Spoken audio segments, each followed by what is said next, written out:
Noches a todos los que estamos ahora aquí, a todos los que nos visiten a través de YouTube, donde estamos colgando estos encuentros. Nada más al comienzo, recordar que esto comenzó hace un poco más de un año, donde con Belén, Andrés e Ignacio nos pusimos a leer juntos durante muchas jornadas, encuentros por Zoom, entre nosotros cuatro, la obra de Peggy, con la guía de Baltasar, que es uno de los estilos teológicos, estéticos que él desarrolla, ¿no?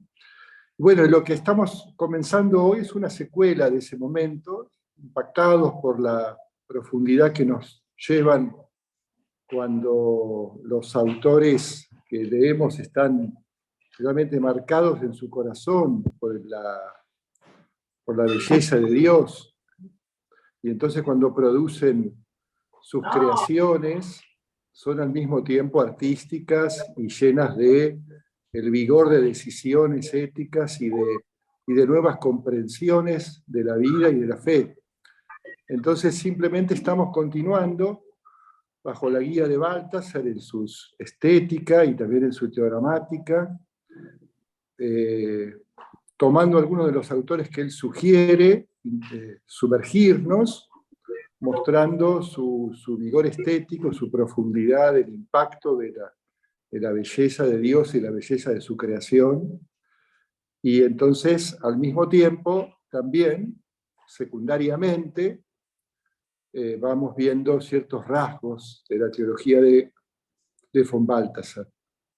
Pero en primer lugar, la prioridad es, bajo las sugerencias de sus autores y de su modo de tratarlos, sumergirnos en esos autores mismos. Como lo hicimos con Peggy hace un año, hoy lo vamos a hacer con Dante y seguiremos, como al final nos invitarán, lo va a hacer Angie, a los encuentros que serán mensuales, tomando los diferentes artistas y creadores, ¿no?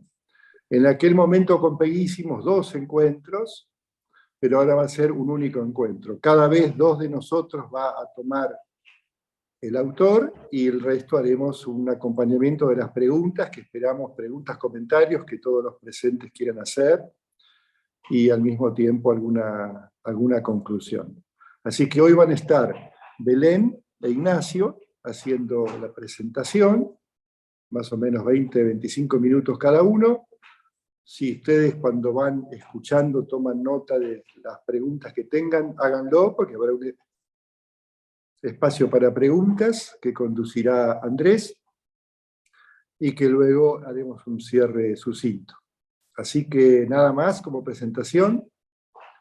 Belén. Bárbaro, gracias Eduardo. Bueno, primero agradecerles la confianza de querer escuchar un poco algo de lo que pudimos compartir en este tiempo. Creo que no somos ingenuos en darnos cuenta de la complejidad del tema que tratamos y de que es más lo que no sabemos que lo que sabemos, pero sí, bueno, tenemos esta intención de la luz que fuimos encontrando, bueno, poder compartirla con ustedes y bueno, ir creciendo, ¿no? Ir de luz en luz, como diría Dante, como hizo él mismo en su comedia. De hecho, justamente hablaba con un familiar mío que lo invité para estas charlas y me dijo, mirá, Dante y Baltasar juntos, o sea, no los entiendo por separado, los dos juntos menos todavía. Y la verdad que, bueno, me dio gracia, es cierto, ¿no? Es cierto, son dos autores que tienen su complejidad, pero también es cierto que vale la pena realizar el esfuerzo y poner un poco de empeño en hacer este camino, ¿no? Como Dante mismo hizo en su comedia, un esfuerzo de descensos y de ascensos para llegar a una luz mayor, ¿no? A una luz superior. Así que bueno, eso es un poco nuestra intención.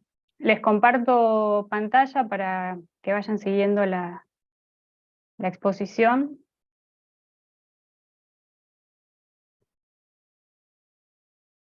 No sé si se ve ahí.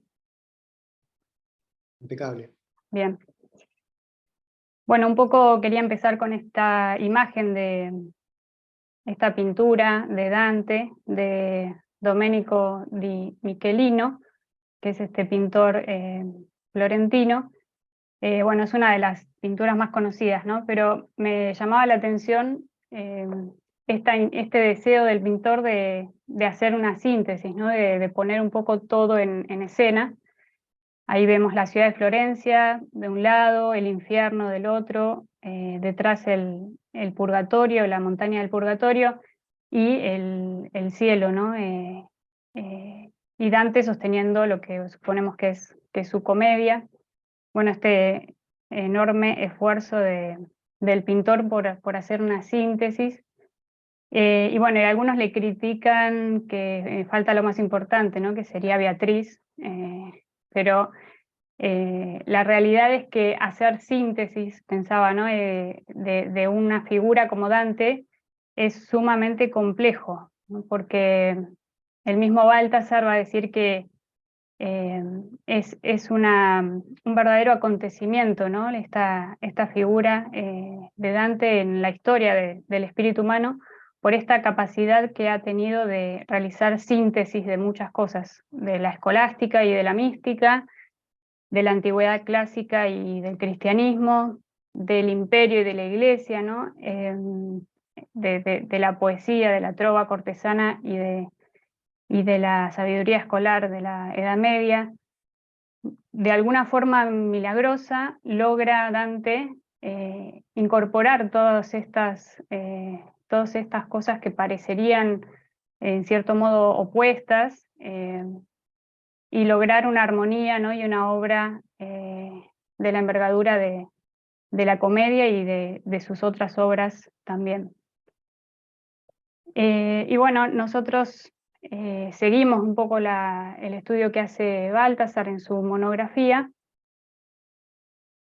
y allí Baltasar va a hablar de que Dante recorre estas sendas vírgenes, es decir, que inicia un camino que nunca fue recorrido por otra figura. Va a ser este primer estilo laical que va a presentar, y va a decir lo siguiente en Gloria 3: Dante descuella en la literatura por la conciencia que tiene de presentar, tanto teológica como estéticamente, algo inaudito y en cierto modo inimitable. Una obra que le coloca muy por encima de su tiempo y le asienta en el futuro, o mejor, en la eternidad. La conciencia de su misión no tiene par en la historia del cristianismo. O sea, es realmente muy lindo ir siguiendo los elogios que va haciendo Baltasar de la obra y de la figura de Dante, ¿no? Y en este mismo clima va a hablar de esta novedad dantesca, va a señalar estos puntos que no me voy a poder detener a explicarlos demasiado, pero sí los quería mencionar. El primero, ¿no? de la novedad va a ser el cambio a la lengua vernácula. Como muchos deben saber, la comedia Dante decide escribirla en la lengua vernácula, es decir, en su lengua materna, en el florentino que él hablaba, y no en el latín, que le parecía, bueno, una lengua más ahistórica, como dice Baltasar. Y bueno, va a ser este cambio, y esta opción de Dante va a provocar un ensanchamiento de la lengua, y con mucha conciencia Dante va a desear, ¿no? llevar su lengua materna como a lo más alto, ¿no? al mismo paraíso, llevar ese registro de lo más alto a la lengua del pueblo, a la lengua del pueblo que representa. El otro punto importante que señala Baltasar es la conversión a la historia, y esto por ahí es lo más claro, lo más evidente en la comedia, porque toda todo el recorrido, todo el viaje de Dante está atravesado por situaciones de la historia, por personajes históricos, y de hecho va a ser muy difícil comprender la comedia o cualquiera de sus obras sin una mínima introducción a su contexto social, político. Y esto, bueno, no es menor destacarlo, porque otras obras, tal vez uno puede conocer otro tipo de obras donde no es necesario tener un conocimiento de la historia, o sea, se puede narrar sin que el autor se dé a conocer a sí mismo, ni a su historia, ni su contexto. En cambio, esto en Dante es impensable, ¿no? La historia atraviesa toda la comedia, y al mismo tiempo el deseo del poeta es incidir en la historia contemporánea. Toda su escritura y su poesía tiene también como este fin histórico de realizar un cambio.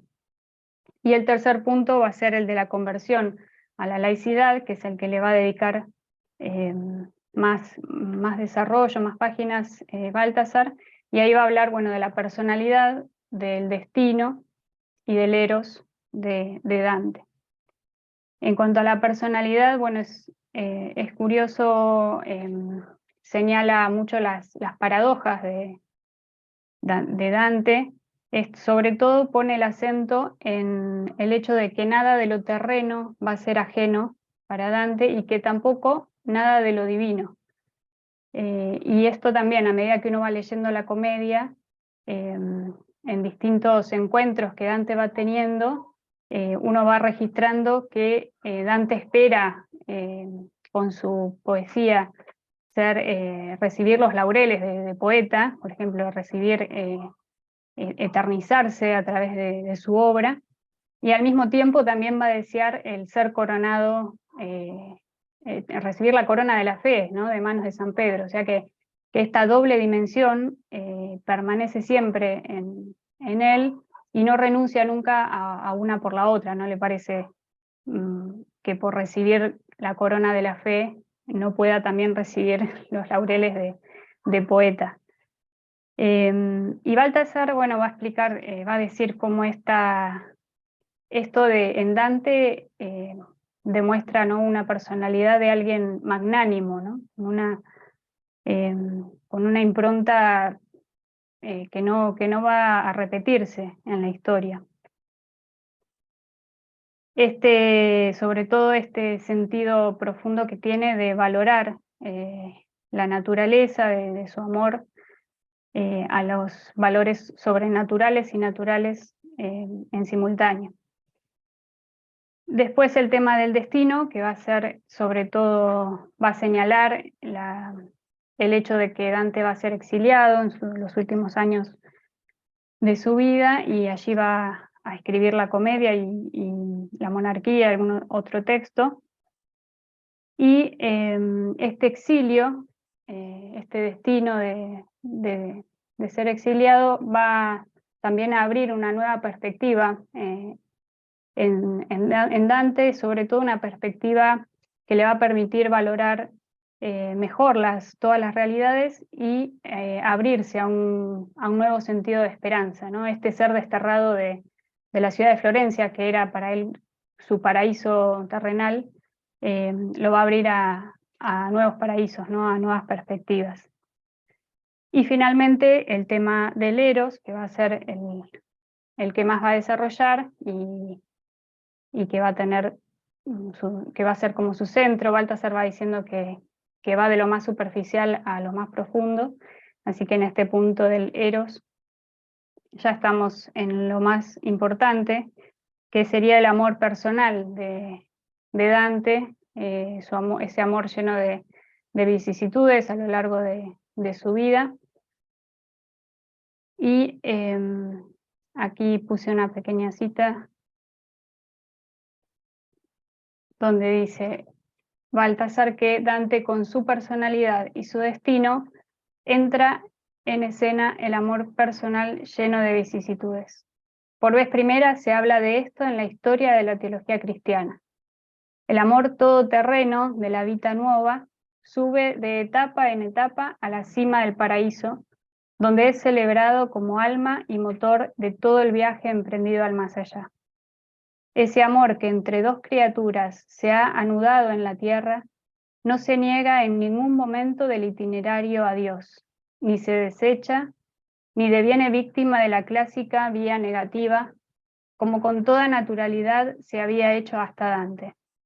Con Dante sube hasta el trono de Dios, aunque no sin transformaciones y purificaciones.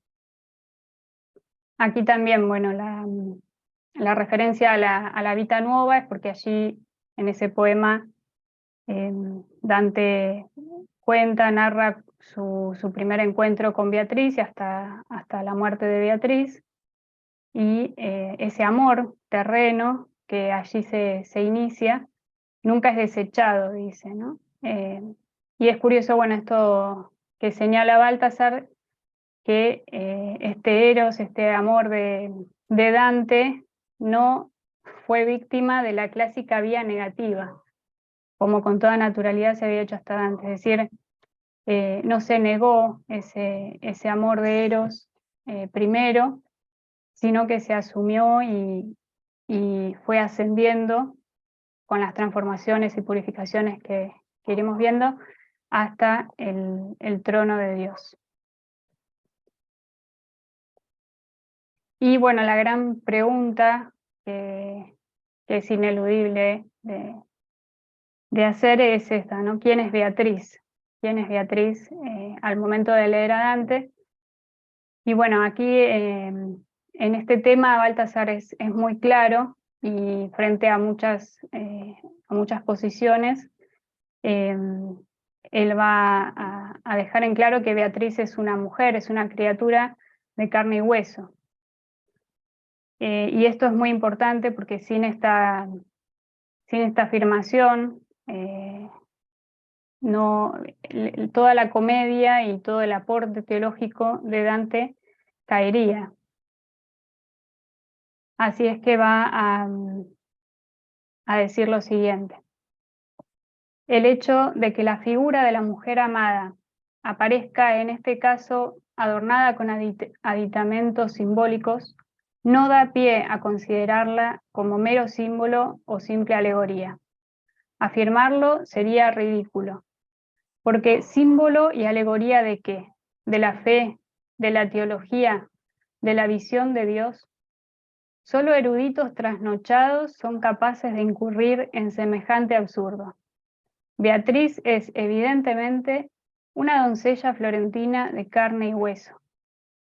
¿Y por qué no podrá un cristiano amar a una mujer con amor eterno y dejarse introducir por ella en esa plenitud que se llama eternidad? Bueno, esta es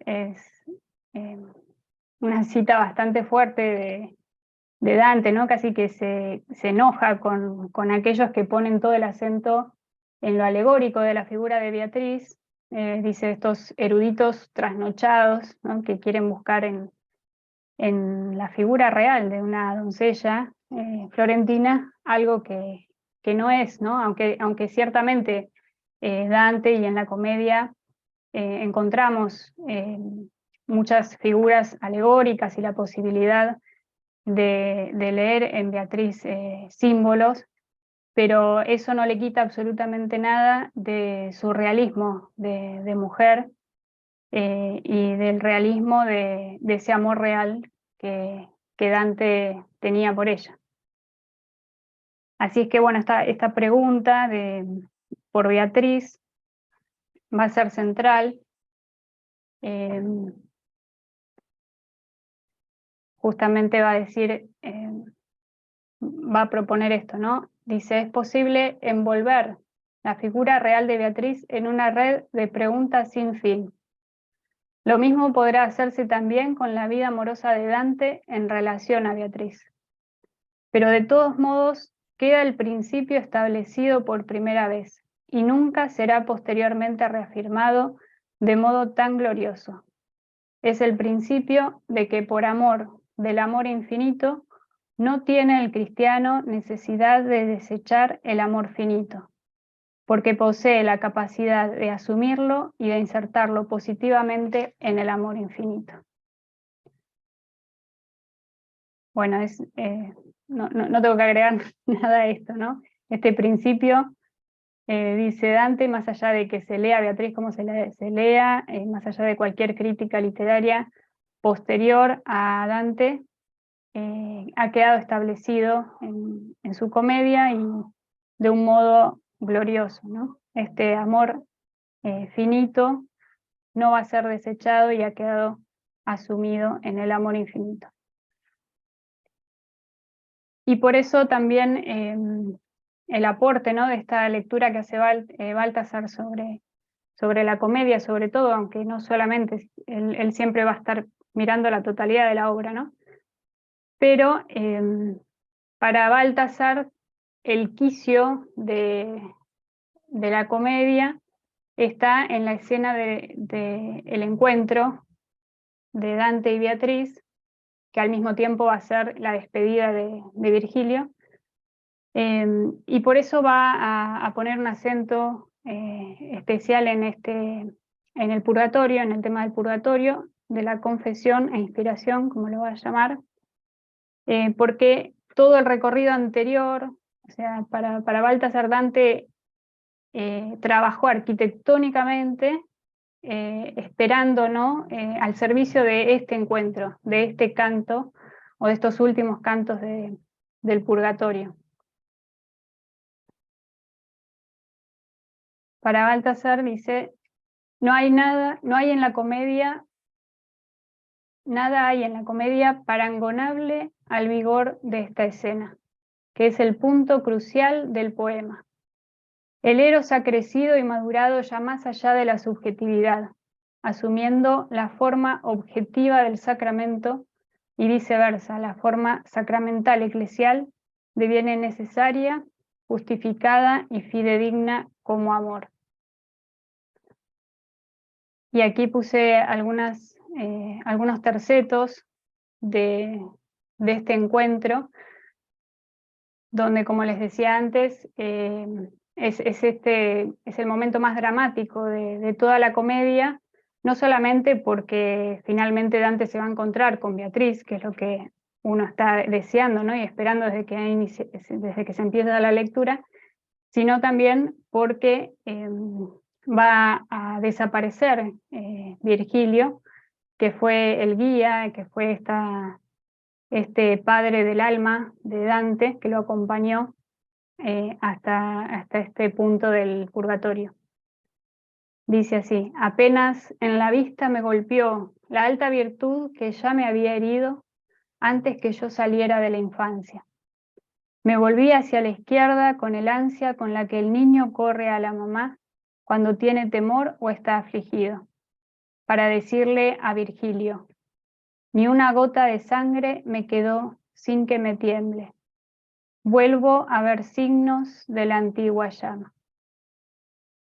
Acá, bueno, hace referencia, en primer lugar, a ese primer golpe de la vista, que fue ese primer encuentro en la infancia con Beatriz a los 9 años, y Dante, ¿no?, emocionado por finalmente haber encontrado a Beatriz, quiere darse vuelta para contárselo a Virgilio, que fue este amigo, este guía, este padre que lo acompañó hasta este punto, y se gira para decirle a Virgilio esto, ¿no? Vuelvo a ver signos de la antigua llama, del antiguo amor. Pero Virgilio nos había privado de sí. Virgilio, dulcísimo padre, Virgilio al que me di para salvarme. Beatriz entonces le va a decir a Dante, Dante, porque Virgilio se haya ido, no llores todavía, aún no llores, que tienes que llorar por otra espada. Bueno, Dante finalmente, cuando se da vuelta para compartir la alegría de haber encontrado a Beatriz con Virgilio, se da cuenta que Virgilio ha desaparecido, ¿no? Y comienza a llorar. Es una escena muy conmovedora. Y aquí aparece por primera vez mencionado Dante, el nombre de Dante, aunque muchas veces antes podría haber aparecido. Sin embargo, la única vez que el nombre de Dante aparece es aquí en este terceto, en boca de Beatriz.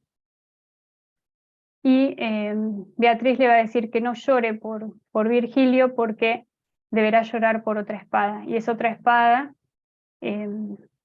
bueno, algunos dicen que va a ser el exilio, ¿no? El tema del exilio, pero creo que en sintonía con la lectura de Baltasar, la otra espada va a ser la de la confesión que va a realizar Dante ahora ante Beatriz, y allí sí va a llorar, ¿no? A llorar sus pecados.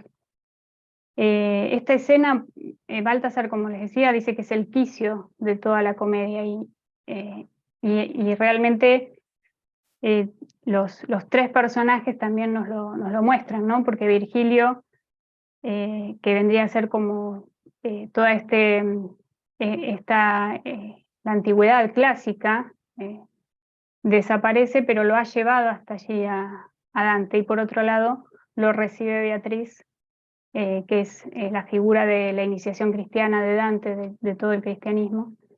Lo va a recibir y lo va a acompañar ahora en este momento de confesión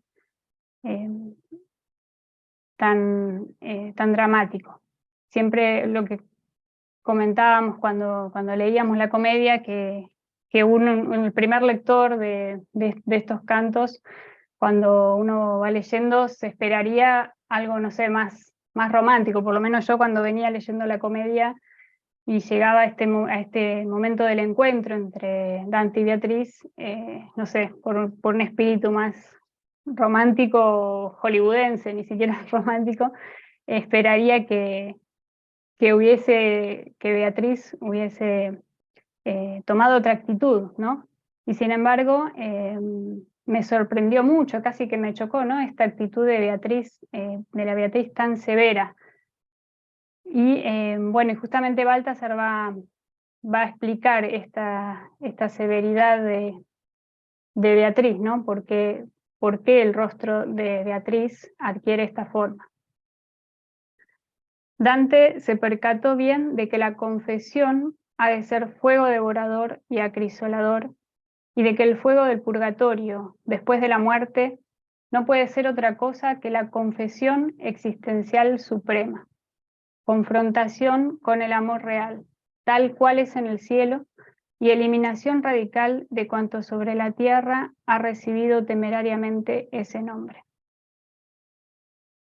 Es decir, Dante ya ha pasado, ¿no?, todo el camino del descenso por los infiernos, el ascenso por las cornisas del purgatorio, ha atravesado la puerta de la confesión, donde ahí todavía no realiza la confesión como ahora en el encuentro con Beatriz, y va a ser recién acá, en este momento, en el que se va a dar esa confrontación con el amor real, y va a ser el momento de la confesión, donde Dante va a balbucear.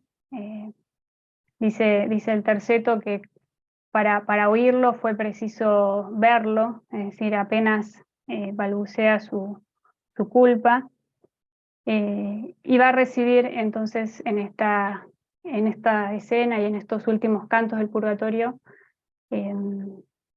este perdón, ¿no?, que va a ser mediado por Beatriz como figura de la Iglesia, como un rostro severo, pero que al mismo tiempo es el rostro del amor real.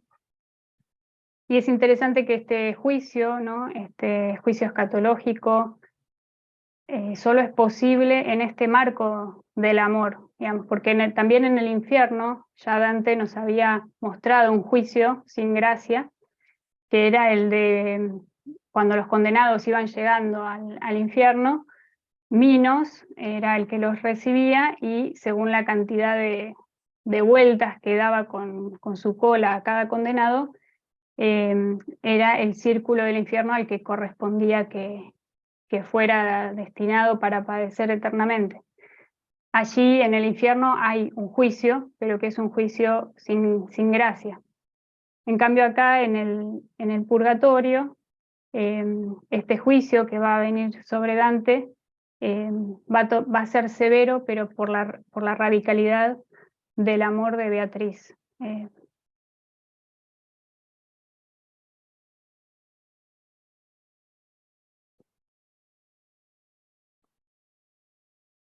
En el mismo canto,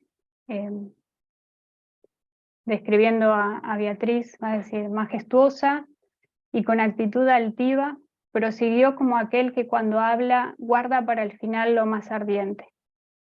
Mírame bien, soy yo, Beatriz. ¿Cómo a subir al monte te dignaste? ¿No sabías que el hombre aquí es dichoso? La vista me cayó en la fuente clara, pero viéndome allí la volví al pasto. Tanta vergüenza me pesó en la frente. Como madre parece dura al hijo, así me pareció, porque el amargo siente el sabor de la piedad acerba. Aquí Dante, bueno, va a bajar la frente, ¿no? Con vergüenza ante la mirada de Beatriz, y luego de la absolución que va a recibir de manos de un personaje que se llama Matelda, que va a aparecer en este momento.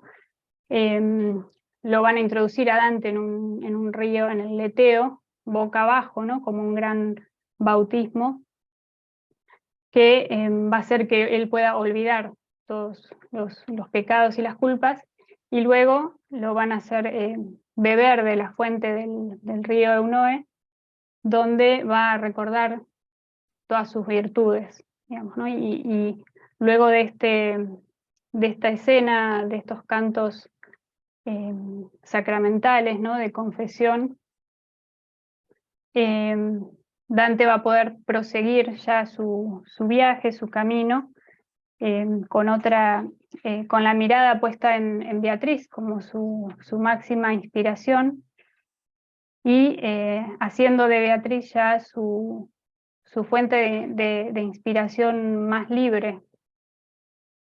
Los últimos versos, los últimos tercetos del Purgatorio van a describir a este Dante que ya ha recibido, ¿no? este perdón de manos de Beatriz como figura de la Iglesia. Si yo, lector, tuviese más espacio para escribir, ahora cantaría de aquel dulce beber que nunca sacia. Pero se han acabado ya las hojas a esta segunda cántica asignadas, porque el freno del arte me retiene. De aquellas santas aguas regresé reverdecido, como los renuevos llenos de nueva fronda, limpio, puro y dispuesto a subir a las estrellas. Beatriz entonces, bueno, va a pasar de ser este rostro severo, de un rostro de una figura más bien eclesiástica, a ser la mujer del corazón de Dante y la que lo va a guiar, ¿no? Como una estrella puede guiar a un navegante. Las tres cánticas de la comedia terminan con esta palabra, ¿no? Estrellas. Así que bueno, le doy la palabra a Nacho para que pueda seguir el viaje a partir de este encuentro entre Dante y Beatriz. Muy bien, gracias Belén, clarísimo. Y voy a compartir pantalla también, presentación. Bueno, esto ya fue dicho, Baltasar, lector de Dante, para algunos que llegaron un poquito más tarde, ese es nuestro objetivo, tratar de acceder a la obra de Dante, que es una obra inmensa, a partir de la obra de otro inmenso creador que fue Baltasar.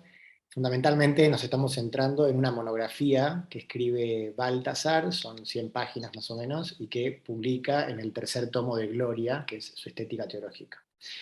Bueno, Baltasar evidentemente plantea que su approach a la comedia, que su hermenéutica de la comedia es una hermenéutica teológica, y él pretende demostrar también que esta es, la hermenéutica más ajustada a la comedia. Sigue en esto a un maestro suyo, que es Romano Guardini. Acá puse una simple frase de Guardini como para que también acompañe un poco esta lectura. Dice Guardini en un libro que se llama El Ángel en la Divina Comedia, que desde el año 1930 le preocupa la cuestión más amplia referente a la cosmovisión filosófica y cristiana de la Divina Comedia, que daría a la interpretación del poema sus verdaderos fundamentos. Baltasar, tomando un poco esta intuición de Guardini, va a decir una y otra vez a lo largo de su monografía, acá agarré solamente 3 frases, que la teología es la clave de lectura, porque la comedia es una obra teológica. Lo que pasa es que es una obra teológica en un sentido más amplio que se entiende en general teología. Dice Baltasar, no cabe más que una interpretación de la comedia, la teológica. Las demás, sobre todo la puramente estético-simbólica, se ven forzadas a imputar al poeta la más drástica falta de gusto. La comedia, dice, es teología existencial, y acá hay una clave para poder entender en qué sentido la comedia es teología, porque evidentemente no es teología en el mismo sentido que la manualística moderna o que la escolástica. Y en tercer lugar dice, es ridículo afirmar que Dante es indudablemente un gran poeta, pero ligado todavía a una dogmática medieval o a la dogmática católica en general, como si no se pudiera hacer las dos cosas, poeta y teólogo, ¿no? Precisamente en cuanto poeta, no cabe interpretar a Dante, sino desde el núcleo de esa dogmática, porque existencialmente se identifica con ella, toma su inspiración en ella y arranca siempre de ella. Es decir, que hay como una especie de circunminchesio, ida y vuelta, entre la teología y la poesía, cuyo centro, o cuyo pivot, cuyo quicio que permite ese ida y vuelta es la persona de Dante, que tiene la misión de ser poeta y de ser teólogo. Bueno, acá puse también un autor querido, esto fue un gusto que yo me di, George Steiner, autor no católico, de la tradición judía, pero gran lector de la comedia. Si bien no tiene un libro dedicado a la comedia aparece una y otra vez. Bueno, parece coincidir con esta interpretación, lo cual es una alegría para los que somos lectores de Steiner. Dice en The Poetry of Thought, una cosa está clara, en la obra de Dante la teología lo preside todo. El título de Poetry of Thought ya nos está diciendo mucho, ¿no? Todo pensamiento tiene una poética, entonces todo pensamiento tiene un modo de decirse. Bueno, habrá que ver qué teología tiene, qué pensamiento teológico tiene esta poética, que es la poética de Dante. Para retomar lo que dijo Belén, al final ella terminó leyendo unos tercetos del Purgatorio, donde Dante expresa que está, digamos, incapacitado para decir todo lo que tiene que decir, y quizás esa es una de las claves por las cuales Baltasar lo incluye, una de las tantas claves, porque son muchas, por las cuales Baltasar lo incluye dentro de los estilos de estética teológica. Leo rápido, son unos versos del Paraíso, del final del Paraíso, donde Baltasar ya está terminando su camino, y dice, muy parecido a los versos que acaba de leer Belén, por eso me parece bastante elocuente. Si todo lo que aquí se ha dicho de ella en un único elogio se reuniera, no bastaría para esta tarea. La belleza que vi va más allá, no solo de nosotros. Creo, por cierto, que solo su creador la goza íntegra. Vencido me declaro, en este paso, más de lo que a un autor cómico o trágico jamás lo superó algo de su tema. Desde aquel primer día en esta vida en que yo vi su rostro, hasta esta vista, mi canto no ha dejado de seguirla. Está hablando de Beatriz, evidentemente. Y dice Baltasar, en lugar de su monografía, que es la mesura de Dante, o sea, la medida de Dante, eso es una categoría estética, o sea, la medida con la que Dante es medido y se mide, la mesura de Dante brota de su ubicación dentro de la desmesura del objeto. O sea, su mesura es estar ubicado dentro de la desmesura, de una autoinserción y olvido de sí en lo que lo trasciende y lo sobrecoge. Esta capacidad de estar a la vez medido, pero siendo medido por una desmesura, o sea, por algo que no tiene medida, es una de las causas por las cuales Dante es elegido Baltasar elige a Dante como estilo de estética teológica, porque la teología se trata de eso, de tratar de decir, es decir, de ubicar dentro de la mesura humana aquello que no tiene mesura, aquello que es totalmente desmesurado. Bueno, uno de los puntos importantes dentro de la lectura que hace Baltasar de Dante, como ya mostró Belén, es la insistencia en el realismo de Beatriz, la insistencia en la no alegorización de Beatriz.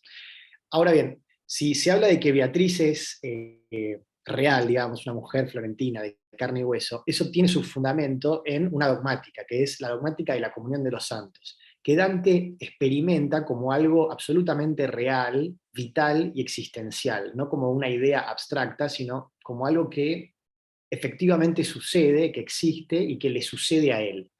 Dice Baltasar entonces que la gracia de Dios le llega a Dante por la medianera de todas las gracias, María, y por la mediación de toda la Jerusalén de Allende, la comunión de los santos, que fueron todos ellos personajes reales, humanos, y lo son todavía.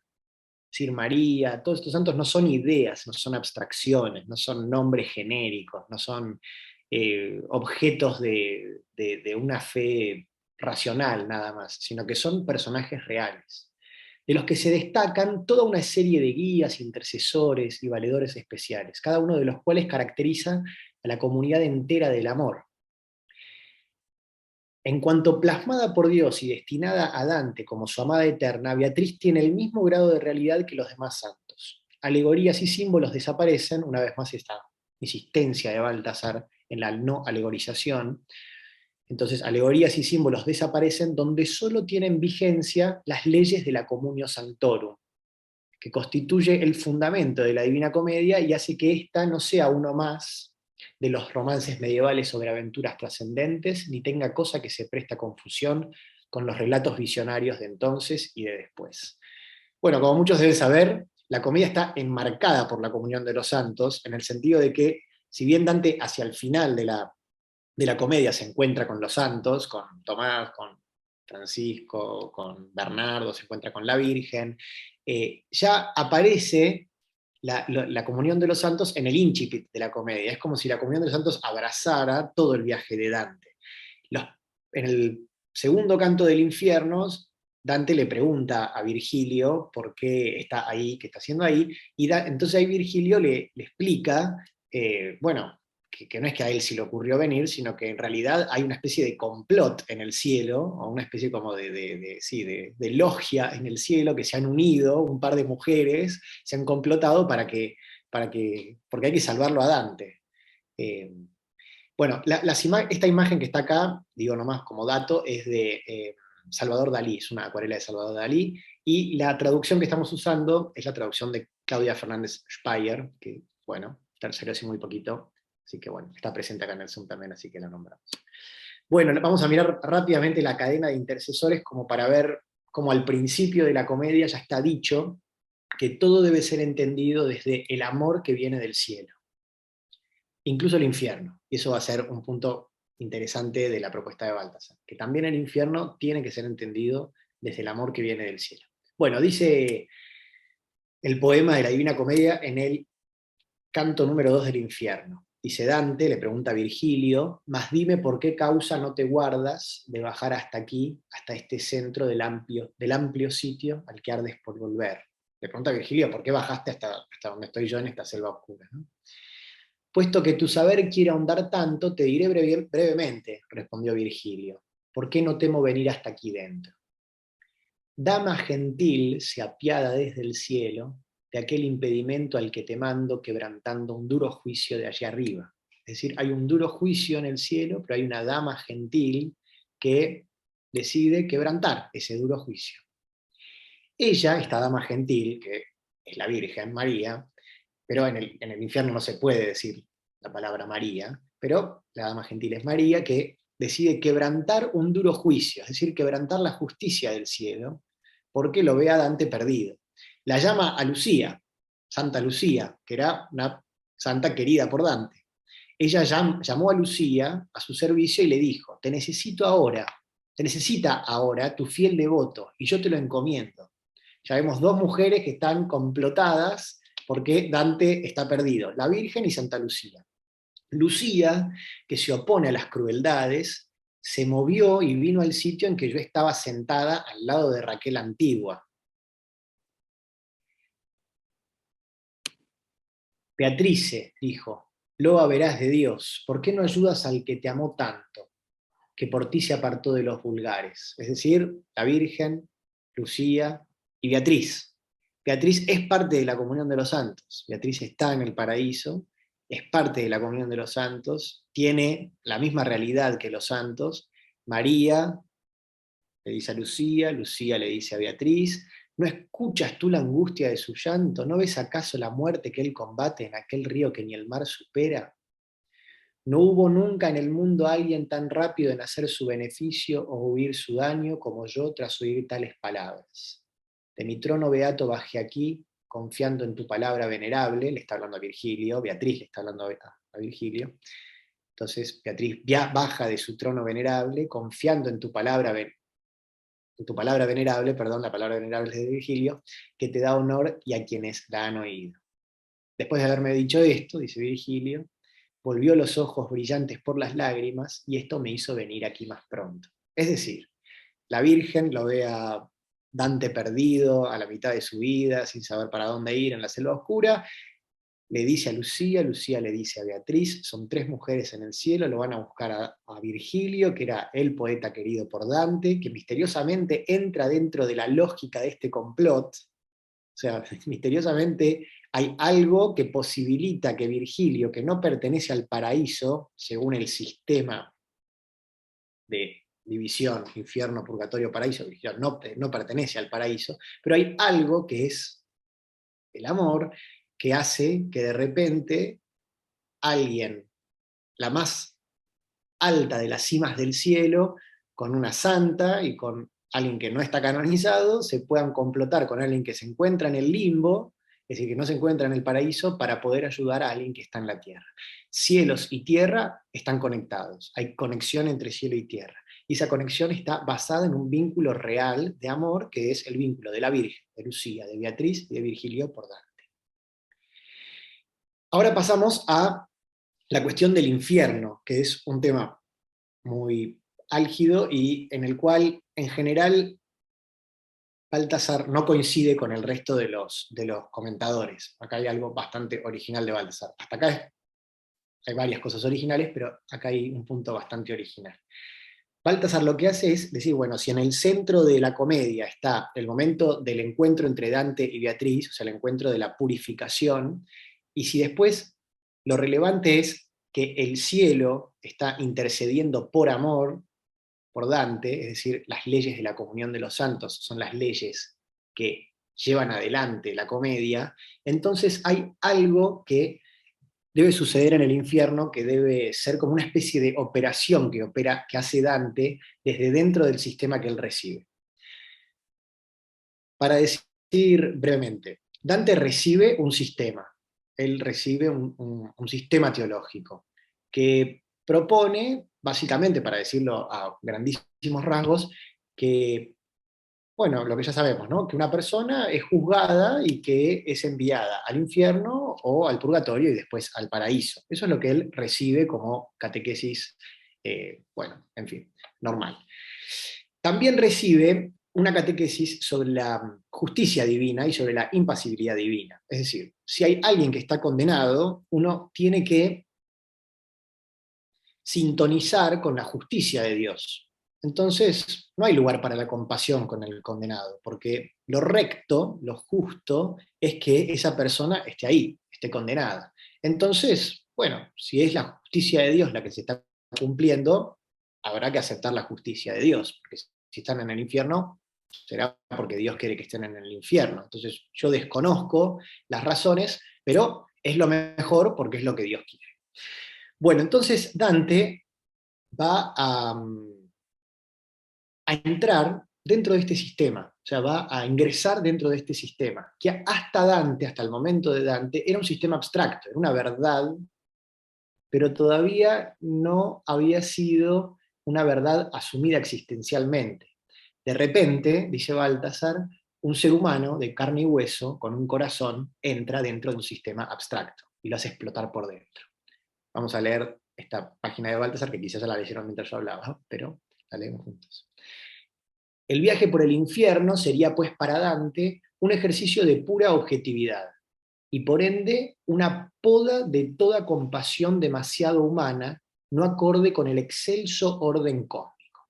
El sistema que él recibe es un sistema de orden cósmico, fundamentado en la teología, cierta teología, y él tiene que ir podando su compasión para poder sintonizar, para poder ajustarse con el atributo de la justicia divina. Friedrich ha demostrado que Agustín no condena la compasión como los estoicos, pero la somete a una conformidad rigurosa con la razón, y solo resulta lícita la compasión cuando el movimiento de la pasión corresponde al derecho y a la justicia. Solo me puedo compadecer cuando es justo compadecerse. Como puro movimiento del sentimiento, como conmoción filantrópica, la compasión no es por sí ni buena ni mala. Y para ser éticamente válida, debe conformarse mediante el cor rectum a la rectitud objetiva del orden divino. Es decir, para que la compasión sea válida, lícita, moralmente buena, debe estar ajustada, debe conformarse con la justicia de Dios. Ahora bien, cuando Dios condena, la compasión por el condenado sería una rebelión secreta contra la sabiduría divina. Lo que va mostrando Baltasar es que a medida que va pasando el infierno, Dante va a ir siendo entrenado en esta apatía, o sea, en este controlar su corazón y someter su corazón a la razón teológica de este sistema. Una cita simplemente, esta imagen es de Carlos Alonso, pintor argentino. También está acá Mariano Pérez Carrasco, que conoce bien esa obra. Bueno, pusimos aquí. El día ya se iba y la penumbra aliviaba a los seres en la tierra de sus fatigas, y yo solo y uno me preparaba para el desafío de la guerra del camino y de la piedad, que escribirá la mente que no yerra. Bueno, Dante va a enfrentar a lo largo del infierno una guerra contra la piedad. Lo dice así Baltasar. Desde su ingreso en el infierno sabe Dante que la verdadera batalla, la guerra de la pietate que le espera, será contra su compasión. Al terminar su relato, Francesca de Rimini, Dante se desvanece de compasión. Francesca termina de contar su relato, que además es un relato moralmente discutible, y Dante se desvanece, se cae, se desploma. Después la compasión le embarga ante Chiaco, ante los avaros y más todavía ante los suicidas. Y Virgilio, que al pasar por su morada, el limbo, se ha dejado sobrecoger de compasión por los que allí deseaban a Dios sin esperanza, le reprende, sin embargo, porque de nada sirven las lágrimas, y es ya poco el tiempo que se les ha otorgado. En el infierno de nada sirven las lágrimas, en este sistema que está cayendo sobre Dante, racionalmente cayendo sobre Dante, no sirve llorar. Es lo contrario a Santa Mónica. Santa Mónica Agustín, porque en Santa Mónica las lágrimas terminan dando frutos, es el salmo, el que siembra entre lágrimas cosecha entre cantares. Bueno, acá no siembres entre lágrimas, porque no sirve para nada, si están acá es porque tienen que estar acá, y punto. Y tiene que ejercer entonces una guerra contra la propia piedad, contra el propio corazón. Esta guerra contra la propia piedad llega a su punto álgido al final del infierno, cuando Dante escucha el relato del conde Ugolino. No puse los versos traducidos por Claudia, pero puse una prosa, un texto en prosa contado por Borges, porque la verdad que tiene la belleza de la prosa borgiana.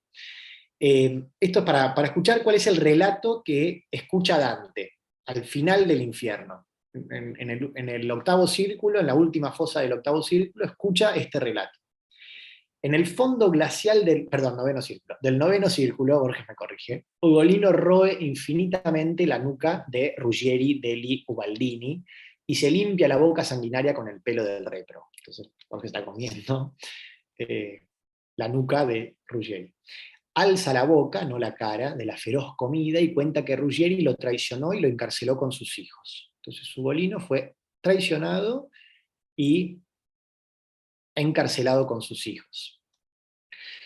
por la angosta ventana de la celda, vio crecer y decrecer muchas lunas, es decir, pasaron muchos días. Hasta la noche en que soñó que Ruggeri, con hambrientos mastines, daba caza en el flanco de una montaña a un lobo y sus lobeznos, las crías de los lobos. Sueña eso. Al alba oye los golpes del martillo que tapia la entrada de la torre. Él está encerrado, tiene una ventanita y tiene una puerta, una entrada. De repente, después de este sueño, escucha que alguien está tapiando la puerta de la torre. Si tapian la puerta de la torre, entonces ya no tiene salida, porque la ventanita es chiquitita, lo único que entra es la luna. Al alba oye los golpes del martillo que tapia la entrada de la torre. Pasan un día y una noche en silencio. Ugolino, movido por el dolor, se muerde las manos. Los hijos, estaba encerrado con sus hijos, los hijos creen que lo hace por hambre y le ofrecen su carne, que él engendró. Los hijos le ofrecen la carne para saciar el hambre de Ugolino. Le dicen, papá, comenos. Entre el quinto y el sexto día, Ugolino los ve, a sus hijos, uno a uno morir. Después se queda ciego y habla con sus muertos, y llora y los palpa en la sombra. Después el hambre pudo más que el dolor. Dante escucha esto. Algo tremendo, o sea, no puede existir nada más tremendo, una muerte así. Y se detiene Baltasar para destacar, no se le mueve un músculo de la cara. No tiene ni un tic de reacción. Ganó la rectitud, ganó el sistema. O sea, esa rectitud ganó el sistema. Listo, ya está. O sea, la razón pudo más que el corazón. Y la razón escolástica bajo el nombre de Dios. Pero un Dios bastante perverso. Dice, acá hay otra ilustración de Carlos Alonso, ¿no? Pero en el infierno inferior aprendió por fin Dante la impasibilidad. Ya está, listo. Puesto que escucha el relato del conde Ugolino sin ningún tic compasivo en el semblante, y duro y empedernido por dentro. Es una piedra. Listo, lo logró. Perfecto. Ugolino protesta ante tamaña frialdad. Eres cruel, le dice Ugolino, si no te duele el pensamiento de lo que el corazón ya me anunciaba. Si no lloras, ¿por qué sueles llorar? O sea, si no lloras con esto, ¿por qué lloras? Por nada. Ya está, o sea, sos una piedra, estoy hablando con una heladera. La medida de todos los sentimientos ha de ser siempre la voluntad de Dios respecto al condenado. En esta voluntad es entrenado el poeta y todo movimiento interior del hombre tiene en ella su medida y sus límites. Es una apateia muy superior a la de los budistas. Pero bueno, decíamos que Dante es un hombre de carne y hueso que está dentro de este sistema, que entra dentro de este sistema que hasta este momento no era problemático porque permanecía siendo un sistema abstracto, era un sistema escolástico, se explicaba en la teología, en la escolástica. Andy nos podrá decir mejor, profesor de escatología, pero Dante lo recibe como un sistema abstracto. Me han contado que existe un infierno, que tendrá gente, no tengo ni idea, existe un purgatorio, donde hay algunos que fueron buenos pero no tan buenos, y donde está el paraíso, donde están buenos los santos, la gente que ya está purificada, etc. Él recibe ese sistema, esa verdad de fe abstracta. Pero, de repente, entra él con carne y hueso. Y cuando entra él con carne y hueso, el sistema empieza a mostrar sus falencias. El fin del sistema, dice Baltasar, quizá la justificación de aquellos teólogos, o sea, los de la rectitud unilateral, la de la impasibilidad divina frente a los condenados, la justificación de aquellos teólogos era viable sin excesivos esfuerzos a nivel de su pensamiento abstracto. Porque es cierto, cierra bastante bien el sistema. Pero no cuando la teología escolástica fuese vertido por un laico en teología existencial. ¿Por qué es importante decir un laico? Porque sus vínculos son reales, carnales, históricos y del mundo. Entonces, al entrar un laico dentro de un sistema eclesiástico, diríamos, o abstracto, mejor dicho, al entrar un laico dentro de un sistema abstracto, está entrando el mundo, está entrando la carne, está entrando la historia, está entrando el eros, está entrando el hecho de que soy yo y no puedo dejar de ser yo, por más sistema abstracto, y que mi amado, mi amada, son, y no son ideas. El viaje a través del infierno viene a ser efectivamente la piedra de toque para esa teología cristiana apoyada en la antigüedad clásico-pagana. Es decir, que entonces Baltasar dice, acepta que evidentemente la lectura de la comedia es una lectura y que la teología es la clave de la comedia, de la lectura de la comedia. Y que Dante pertenece a la dogmática de su tiempo, pero también es cierto que hay que preguntarse qué teología es la que está en la comedia. Y la teología que está en la comedia no necesariamente es la de su tiempo o la del sistema que él recibe, sino que la teología que está en la comedia, siguiendo la lectura de Baltasar, es la teología que brota de esta operación existencial, laical, que hace Dante. Evidentemente la culpa no recae sobre Dante, sino es el sistema que Dante sometió a prueba. Él somete un sistema a prueba. Precisamente por haber llevado con su prueba el sistema al absurdo, el absurdo es el relato del conde Ugolino, y todo ese absurdo en el fondo, el infierno de Dante sería entonces su punto final y espiritual. Y el sistema quedaría cerrado, ya está. O sea, Dante ya demostró que esta no puede ser la palabra teológica respecto de los condenados. Por más que durante siglos se pretenda seguir pensando todavía en su curso. De hecho, cuando hemos hablado de Pei, hemos visto que este sistema permanecía, digamos, y que Pei tuvo que pelear contra el mismo sistema, incluso más complejo todavía, porque históricamente las cosas se fueron complejizando un poco más con la aparición del jansenismo, del calvinismo, etc. Bueno, para terminar, simplemente volvemos a las ilustraciones de Salvador Dalí. Un detalle que es que al final del infierno, Dante, bueno, experimenta toda una especie de cambio geográfico, etc. Y le pregunta al maestro, antes de que me arranque del abismo, maestro, dije ya, yo al estar erguido, pues se cae y se pone en pie, háblame un poco, sácame de dudas. Le pregunta, ¿dónde está el hielo? Y queda la pregunta ahí en suspenso. Es evidente que es una pregunta sobre la geografía, porque antes estaban sobre el hielo y después desaparece el hielo. Pero deja la pregunta en suspenso, ¿dónde está el hielo? Beatriz, cuando se encuentra con Dante en el purgatorio, esa escena tan importante para Baltasar, de la cual Belén ya nos estuvo hablando, le dice dónde está el hielo. Ella, Beatriz, cayó y los ángeles cantaron de pronto. Pinte domine speravi, pero no más allá de pedesme. Es un salmo.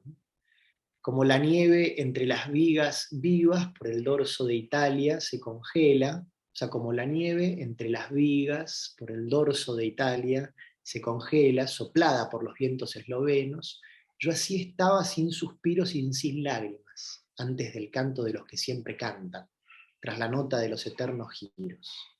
Pero al oír en los acordes dulces compadecerme, como si dijeran, oh dama, ¿por qué tanto lo destrozas?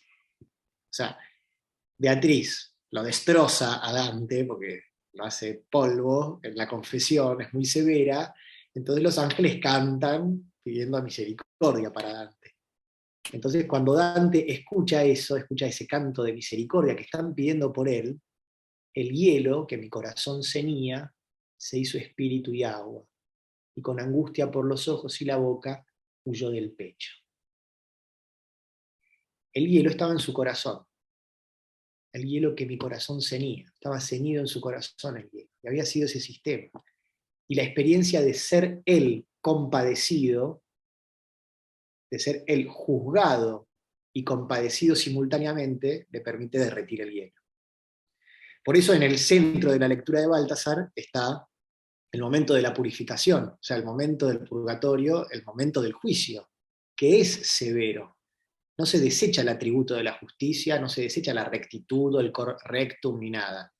Lo que pasa es que es vivido desde el amor, desde la compasión.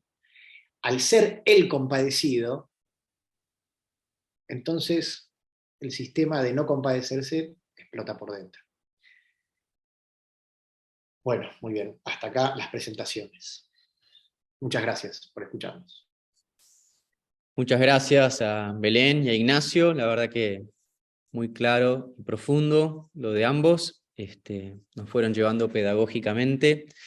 Y ahora abrimos un espacio a las preguntas, a los comentarios, así que siéntanse libres de interactuar.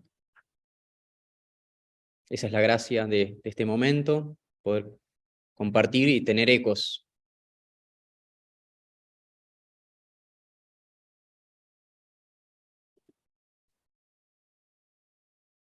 El 1.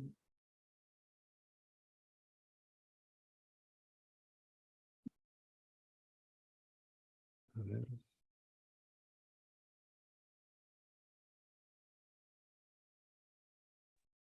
Bueno, muy interesante todo. Hola, ¿qué tal? Esperen que pongo la ¿Qué tal, Mariano? cámara. Ahí está, no estoy muy presentable a esta hora de la noche. Gracias, ante todo, Ignacio, por la invitación. Muy lindo todo. Tenía algunas preguntas algunas dudas que me quedaron en relación sobre todo esto último que dijiste, ¿no? Es decir, hay una oposición muy clara. Yo leí hace muchos años el texto de Baltasar y francamente no lo tengo en mi memoria. Eh, y no soy un conocedor de Baltasar. Ahora, veo que hay una oposición muy fuerte, si no entendí mal, entre esto que vos llamás el sistema y una compasión que sería que sentimiento puro, ¿no? Me resulta extraño porque en el caso de Dante yo no creo, si esto es así, ese hielo que se derrite al final de su corazón es el pecado, no es el sistema. Es que es el reconocimiento de los pecados que lo condujeron a la selva oscura. Más bien Dante siempre permanece, como por otra parte Santo Tomás en la tercera parte de la Suma de Teología, siempre permanece fiel, ¿no? A esa teología que, que ve la compasión como un momento inescindible, o sea, la compasión o bien la misericordia, para decirlo en el lenguaje correcto, como un momento, correcto desde el punto de vista tomístico, como un momento inescindible de la justicia, ¿verdad? O sea, en esta teología de Baltasar, esta es mi pregunta concreta. En esta teología de Baltasar, ¿qué lugar queda para la justicia? Es decir, para la complacencia, como dice Santo Tomás, en la complacencia incluso de los beatos después del juicio final, en la visión de los condenados en el infierno, que es eterno. Y teología a la cual Dante adhiere explícitamente. No sé si entendió la pregunta. Sí, perfectamente. Eduardo, estás muteado, ¿eh?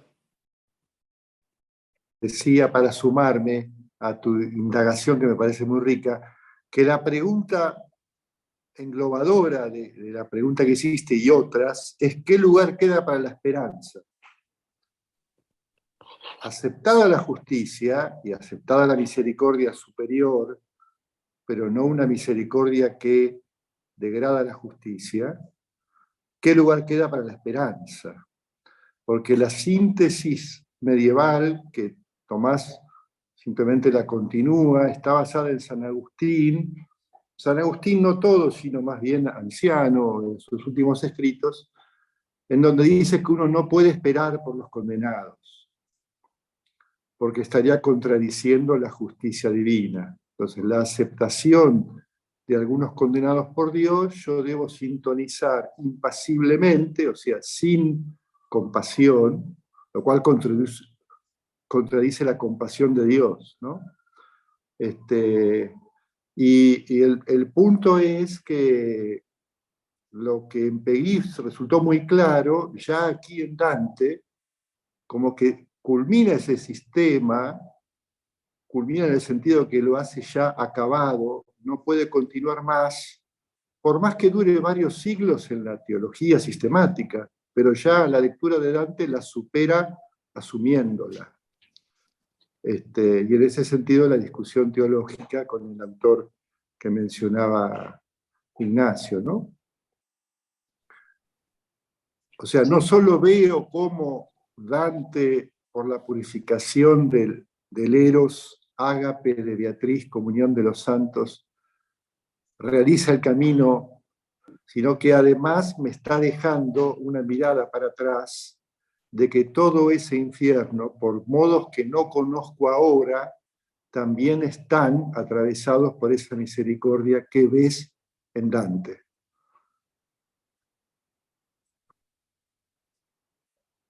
Sí, Sí, sí. Retomando esto que dice Eduardo, no quiero plantear que Dante no sé, no adhiere o que se separa de alguna tesis tomista o algo por el estilo, sino que esa experiencia que él tiene de que han sido compadecidos con él, de que otros tuvieron esperanza con él, de algún modo tiene que hacer rever después ese dogma o ese axioma que está en la puerta del infierno, de que aquí ya no hay más lugar para la esperanza. Después con PI y con Baltasar, yendo ya más directamente a Baltasar, la cuestión se resuelve, como dice Eduardo, introduciendo la esperanza, o sea, ni afirmar que existen condenados en el infierno, ni afirmar que no existen condenados en el infierno, porque las dos son respuestas sistemáticas, o sea, las dos son respuestas que parten de un conocimiento. ¿Existen condenados o no existen condenados? En sus caricaturas estaría el agustinismo y el origenismo. Orígenes, apocatástasis, nadie se condena porque Dios es misericordioso. Agustín, bueno, hay condenados porque hay justicia y hay pecado, entonces hay condenados.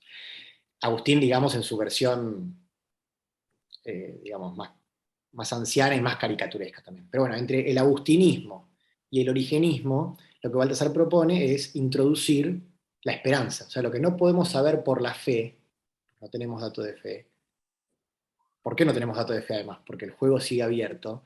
Podemos esperarlo. Podemos esperar que no haya condenados en el infierno. O sea, podemos esperar que la justicia salve, efectivamente. Y que los hombres se quieran salvar, se dejen salvar. Porque Dios quiere que todos los hombres se salven.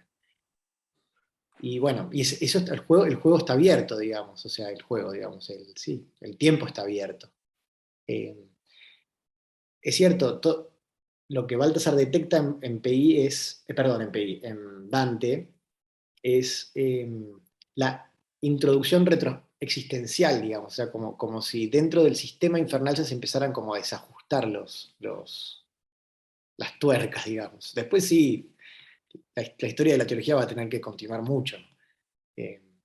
Por eso, sí, quizás yo lo presenté un poquito dialéctico, el sistema y la versión de Dante, pero bueno, se entiende, me parece. Cuando se introduce la categoría de la esperanza, ayuda.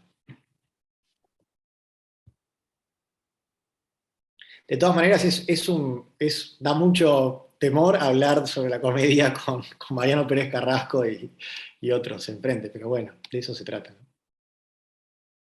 De compartir un poco. No, está muy bien, es interesante lo que decís, solo que realmente yo no veo eso en Dante. Es decir, en Dante es muy explícito que hay condenados, que esos condenados van a estar para toda la eternidad, que para ellos se cerró la esperanza. O sea, no me meto en la cuestión de teología, digamos, contemporánea o moderna, pero en la Divina Comedia es muy claro, porque dice muchas veces, además de la puerta del infierno, que para ellos está cerrada la esperanza, ¿no? Y eso está de acuerdo con la teología de su época, ¿no? Que ahí es donde lo que decías justamente me hacía ruido, lo que decía Baltasar, lo que referías de Baltasar, referido a Dante, ¿no? Yo no veo que el sistema cruja en Dante, porque no veo los lugares de la Divina Comedia en donde eso esté. Es decir, que Dante tenga eventualmente compasión, de todas formas, habría que ver también en los casos particulares, ponga en discusión las bases sistemáticas sobre las que está fundado el poema y el viaje. Sí, entiendo el punto. Sí, evidentemente Baltasar sí lo percibe, por ejemplo, en lo del conde Ugolino, ¿no? O sea, que no se le mueva un músculo de la cara y preguntarle, mirá, si no lloras con esto, ¿con qué suele llorar? O sea, ¿qué te emociona? Si no te emociona esto, ¿qué te emociona? Evidentemente ahí hay una deshumanización. Me parece a mí, no sé. O sea, Claudia Fernández acaba de escribir un artículo precioso. Ajá. Que tuve el placer de rever hace poco, Sí. que menciona algunas de estas cosas sobre los narradores inaffidabili, ¿cómo se dice? No dignos de confianza, No confiables. no confiables. Claudia, por ahí podría decir, resumir, porque me parece que no se le Claro. puede creer a Ugolino, digamos, ¿no? Que es la tesis de Claudia. Por otra parte, no se le puede creer a Ugolino, vos le estás creyendo a un condenado que no es digno de confianza, y le estás dando Claro. Está acusado de traición, sí. otorgando una fe a ese Ujú. condenado. La tradición no, Borges, digamos, en todo caso, que, bueno, Claudia esto puede decir más, mejor porque es su artículo, de hecho, ¿no? Gracias, Mariano. No, yo lo que quería saber es, digamos, por supuesto no conozco a Baltasar, lo leí últimamente, que incluso Eduardo me regaló las fotocopias y lo leí con gran interés y me preguntaba precisamente acerca de esta apatía que según Baltasar Dante tiene que ir adquiriendo en su viaje en el infierno, porque yo nunca lo vi así. Me preguntaba si Baltasar, digamos, conocía la distinción, me imagino que sí, pero también creo que debe intervenir algún problema de traducción allí entre lo que Dante llama piedad y lo que llama compasión y misericordia, porque en el Convivio Dante hace una distinción, casi creo, esto Mariano lo debe saber mejor, casi aristotélica en la piedad como potencia, como capacidad virtual de sentir misericordia que se vuelve acto o no según la consideración de la justicia divina, que es la que impone en algunos casos algo que despierta piedad espontáneamente en el peregrino. Efectivamente, es explícito que Dante tiene piedad por algunos condenados, como también en el caso de otros es evidente su frialdad.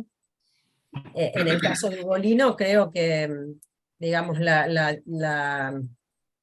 el problema está en que Ugolino lo que pretende es que Dante llore por lo que a él le sucedió junto con sus hijos en la vida, que no es producto de la justicia divina, sino de la injusticia de los hombres en todo caso. Es decir, que no se trataría de la eventual misericordia hacia la justicia, porque en ese caso, digamos, estaríamos hablando de la posición de Ugolino en el hielo entre los traidores. Es que es un tema que Ugolino no casualmente no toca en ningún momento, porque en su relato, que Sí, como no Mariano cuenta porque está gentilmente ahí. decía. ¿Cómo? No, perdón, que sí, que él no cuenta porque está encerrado en la torre. Claro, efectivamente Dante nunca que yo recuerde, Mariano corregime, que yo recuerde en el, ya en los últimos círculos, en el círculo del fraude y en el de la traición, que es un caso particular de fraude agravado por el vínculo de confianza, Dante no suele tener piedad como peregrino. Pero esto es difícil saber, dada la mayor gravedad cualitativa de estos pecadores, es difícil atribuirlo a una madurez hacia la impasibilidad que Dante podría haber educado durante el viaje, o si atribuirlo a que efectivamente son pecadores mucho más graves, la mayoría de los cuales movidos por avidez material, que es algo que Dante siempre desprecia de manera evidente. Y en el caso de Ugolino, efectivamente, él, según mi visión, de manera casi psicópata, está intentando convencer a Dante de que él es una víctima por la cual Dante debe llorar. Y Dante efectivamente tiene en ese momento ya la madurez como para no, digamos, seguir esta propuesta que como decía Mariano gentilmente, yo creo que es mentirosa, que no es creíble, es decir, que el Dante escritor siembra indicios de que no debemos creerle a Ugolino, y que en ese sentido debemos como lectores acompañar la frialdad con la que Dante mismo se aleja de él sin contestarle. Pero yo no recuerdo, habría que hacer una búsqueda, la palabra compasión en la comedia, sí, piedad varias veces, ¿no? Y la guerra del camino y de la piedad yo nunca lo interpreté como Baltasar como la guerra contra la piedad, sino como lo doloroso de este camino que también va a ser educar la propia piedad hacia los condenados. Pero me parece que no habría que generalizar la actitud de Dante porque cada condenado es un individuo que ni siquiera comparte con sus compañeros de círculo las características personales que podrían moverlo a la piedad o no. Y sí comparto plenamente con Mariano esta idea de Dante, sobre Dante, quiero decir, de que él en ningún momento creo que se opone al sistema, más allá de que como peregrino en algunos casos pueda tener más sintonía con algunos condenados que con otros.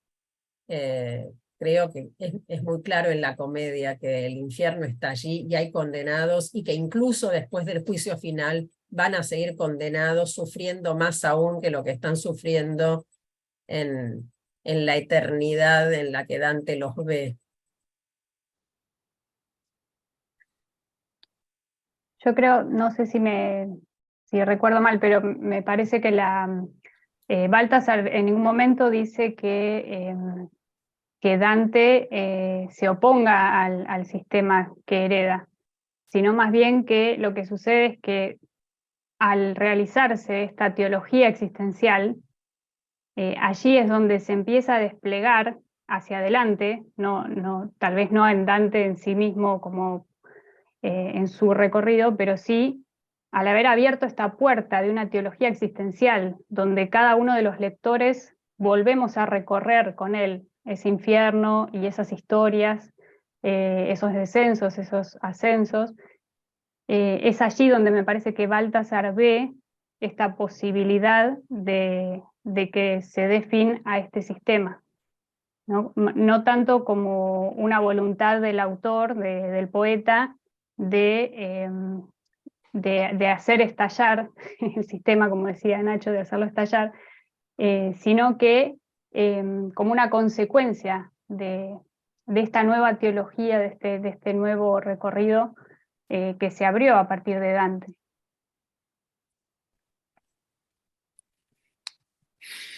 Sí. Sí, sobre la cuestión de la palabra concreta que decías, Claudia, no hay un tratamiento, por lo menos en la monografía de Baltasar. Más bien es una lectura más, digamos, no sé, así, sí, o sea, va viendo caso por caso, pero es compasión, piedad, el momento en el que se desvanece y que Virgilio le dice no te desvanezcas, no llores, que se emociona, a veces es una palabra, a veces es la otra, pero es el mismo movimiento interior de sufrir porque otro está sufriendo, punto. Y Virgilio y él, que a medida que va pasando los círculos, es cierto, se van agravando también los pecados, pero el hecho es el mismo, va dejando de tener estas experiencias, digamos, o sea, va dejando de desvanecerse, de sentir dolor porque el otro también está sintiendo dolor, por más merecido que sea ese dolor, eh, o por más justificado que esté, en realidad. Eso es lo que Baltasar persigue, me parece, y ese es como decir, está mostrando cierto punto absurdo del sistema, porque el sistema dicho en abstracto sí, pero cuando vos ves una persona que está viendo a otra, que está sufriendo un montón, y no se le mueve un pelo, está bien, en el caso de Ugolino entiendo que puede haber algo así, yo esa interpretación no la conocía.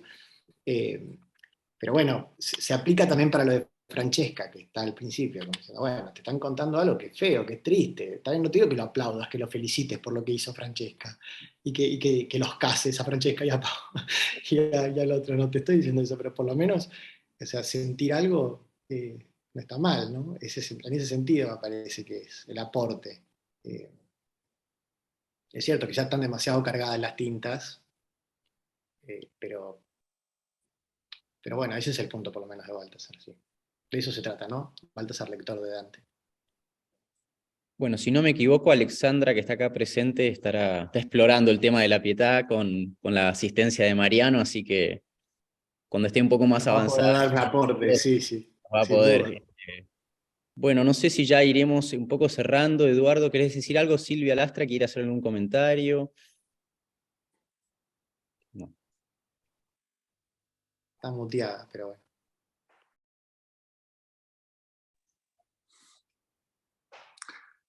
A mí me parece muy rico los diferentes puntos de vista y además el nivel de investigación y de conocimiento de Dante, tanto de Claudio como de Mariano.